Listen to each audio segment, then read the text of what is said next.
Մենք ենք առաջարկում, մենք ենք այս նախագծով ասում ենք իրանք ցել ենք ասում։ Ասում են ուզում ենք գնանք բան։ Արևելք, արևմուտք, հյուսիս, ասում ենք գնացեք։ Գերացրեք, որ չեմ պատկերացնում, ուղեղիս մեջ չի տեղավորվում դա։ Մենք այդ ամեն ինչի մի հատ վերնագինը դնում ենք Թուրան ու վերջ գնաց, վայ, ուզում ենք Թուրան։ Աշինյանի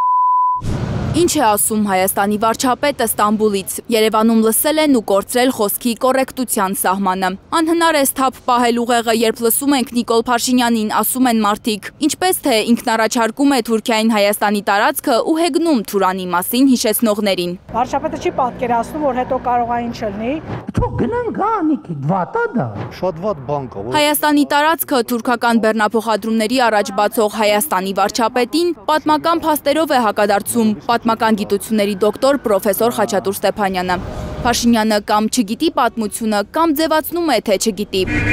Որովհետև Թուրքիան երբեք չի թաքցրել իր նպատակները։ Մեծ Թուրանի ծրագիրը կուլ է տալու Հայաստանը։ Թուրքիայի նպատակն է Մերձավոր Արևելքից մինչև Կենտրոնական Ասիա միավորել թրքախոս երկրներին։ Այդ նպատակին հասնելու համար Անկարային օդ ու ջրի պես պետք է Հայաստանի տարածքը։ Դեպ ասեմ, այս Մեծ Թուրան ծրագրի մասն կազմում է հայոց ցեղասպանությունը։ Հայաստանը որպես աշխարհագրական տարածք իր հայ բնակչությամբ խոչընդոտ էր հանդիսանում պանթուրքական ծրագրի իրականացումը եւ այս դրանով պայմանավորված նախ եւ առաջ դրանով պայմանավորված թուրքերը ծրագրեցին եւ իրականացրին հայոց ցեղասպանությունը, որի արդյունքում Արևմտյան Հայաստանը գրեթե ամբողջությամբ հայաթափվեց։ Հետո հայաթափեցին Արցախը եւ Ադրբեջանը սկսեց տարածել այսպես կոչված արևմտյան Ադրբեջան թեզը։ Նկատի ունենալով Հայաստանի տարածքը, որտեղ պետք է տեղավորվեն 300,000 ադրբեջանցիներ։ Խաչատուր Ստեփանյանը նկատում է, սա էլ է թուրանական ծրագրի մի մասը։ Այնքան իրենց խնդիրը Արևմտյան-Ադրբեջանը չի, որքան Հայաստան պետության իսպառ ոչնչացումը վերացումը, որը անշուշտ պանթուրքական ծրագրերի մի մասն է։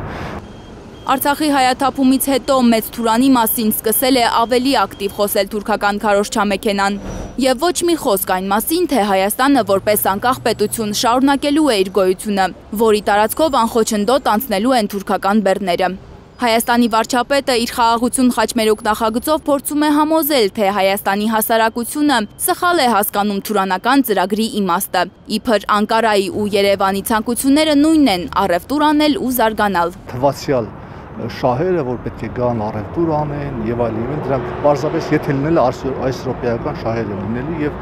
շատ կարճ ժամանակամիջոցում է ժողովուրդը գիտակցելու է, իր մաշկի վրա գիտակցելու, թե ինչ փորձանք վերեց իր գլխին։ Ստացվում է Հայաստանի իշխանությունն իր ձեռքով է վերացնում վերջին խոչընդոտը։ Հայաստանի տարածքը բացում է Թուրքիայի առաջ Մեծ Թուրանի ծրագրի իրականացման համար։ Կեղծ խաղաղություն է, համոզված է Խաչատուր Ստեփանյանը։ Խաղաղություն չի լինի, հատկապես թուրքերի հետ մենք գիտենք պատմության ընթացքում, թե թուրքերը որքանով են հարգել խաղաղության պայմանագրերը, հաշտության, զինադադարի պայմանագրերը, երբ իշխաններից բխում է, միանգամից նրանք խախտում են։ Թուրքիայի նկրտումներն իմանալով չի կարելի պնդել, թե Անկարան իրեն հավասարազոր է համարում Երևանին։ Թուրքիան ՆԱՏՕ-ի երկրորդ ամենամեծ բանակն ունի, իսկ Հայաստանը 2020-ի պարտությունից հետո կոնֆլիկտներ ունի անգամ դաշնակիցների հետ։ Լանա Ամբարձումյան, Առաքել Օհանյան, Նորայր Հակոբյան, Հայլուրի համար։ Հայաստանում եւ աշխարհում տեղի ունեցող իրադարձությունների մասին առաջինը իմանալու համար բաժանորդագրվեք մեր ալիքին։ Սեղմեք զանգակը, որ բաց չթողնեք ամենահրատապը, ամենակարևորն ու հետաքրքիրը։